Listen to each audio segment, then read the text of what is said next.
Bonjour à tous, frères et sœurs. En ce 5e dimanche de Carême, nous méditons avec ce texte de l'Évangile selon Saint Jean, le texte où nous voyons Jésus ressusciter son ami Lazare du tombeau. Je crois qu'il y a là, quasiment, on pourrait le dire, le plus grand miracle de Jésus. Parce que, y a-t-il plus grand miracle que de relever quelqu'un d'entre les morts? S'il y a bien une chose qui appartient à Dieu, c'est bien de donner la vie, y compris à un mort. Et déjà l'aveugle né dans l'évangile que nous entendions dimanche dernier disait « On n'a jamais vu quelqu'un ouvrir les yeux à un aveugle. Alors s'il le fait, c'est bien qu'il est envoyé par Dieu, disait-il. Alors combien plus aujourd'hui pouvons-nous dire avec ceux qui assistent à cette résurrection de Lazare, eh bien seul Dieu peut réaliser de tels miracles, et nous devons avec eux reconnaître que Jésus est rempli de cette force de Dieu lui-même, qu'il est vraiment Dieu, et Jésus le dit lui-même d'ailleurs lorsqu'il annonce au début de ce passage que ce qui va se passer va permettre de voir la gloire de Dieu. C'est un miracle tellement parlant, qui témoigne tellement fort de la divinité de Jésus lui-même, que Lazare va devenir un personnage gênant, et l'évangéliste Jean précise que les autorités de l'époque décideront non seulement de tuer Jésus, mais aussi de tuer Lazare, parce que sa vie elle-même témoignait de la puissance divine qui habite Jésus. Alors on voit donc Jésus qui fait les œuvres de Dieu dans ce passage, qui est vraiment Dieu. Et en même temps, dans cette page de l'Évangile, on voit peut-être avec un des passages de l'Évangile où nous voyons avec le plus de force que Jésus est aussi vraiment humain. C'est ce qu'on voit d'abord avec cette insistance très forte que Jean place dans l'amitié que Jésus a pour cette famille, pour ses 3 frères et sœurs, qui sont Marthe, Marie et Lazare. Et puis on voit Jésus bien sûr affecté, bouleversé par la mort de son ami Lazare. On le voit saisi d'émotion jusqu'aux entrailles et on le voit éclater en sanglots. Et ces jours-ci, en voyant Jésus pleurer, nous ne pouvons que penser à tous ceux qui pleurent aussi, des proches, des parents, des amis, que la mort a emportés. Jésus, vrai Dieu, capable de ressusciter les morts, et Jésus, vrai homme, capable de partager notre souffrance et de pleurer avec nous.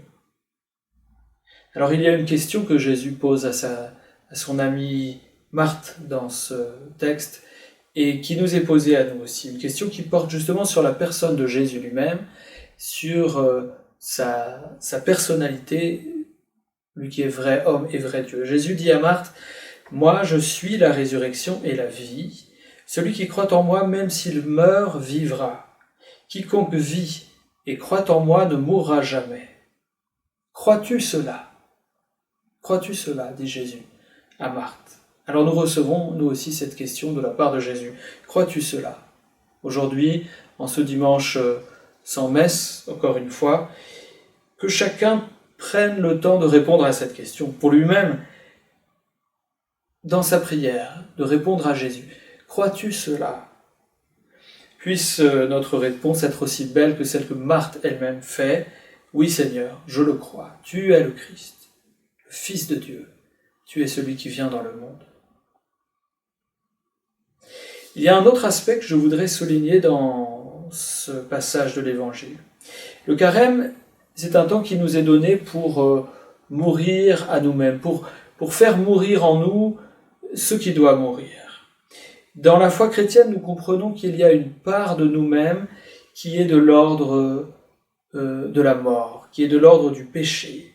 Et nous essayons de livrer cette part de nous-mêmes à la puissance de résurrection de Jésus.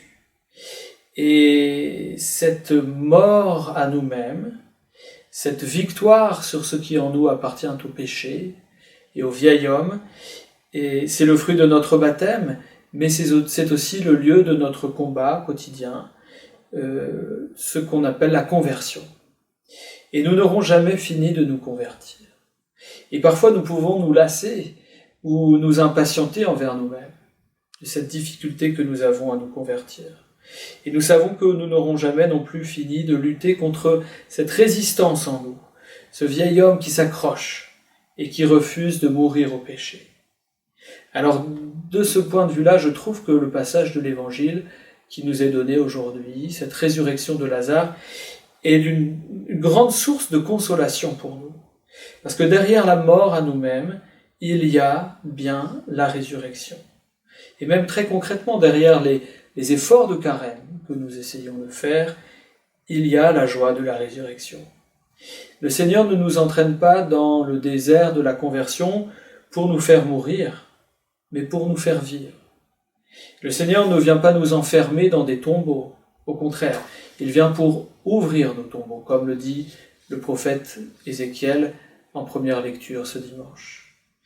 Le Seigneur vient pour mettre en nous son esprit, un esprit de vie, comme le dit saint Paul dans l'Épître aux Romains, qui est la deuxième lecture de ce dimanche, pour que son esprit habite en nous, pour que son esprit vienne donner vie à nos corps mortels, dit saint Paul.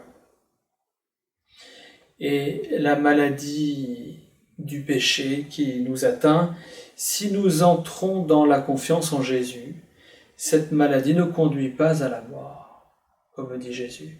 Elle est pour la gloire de Dieu.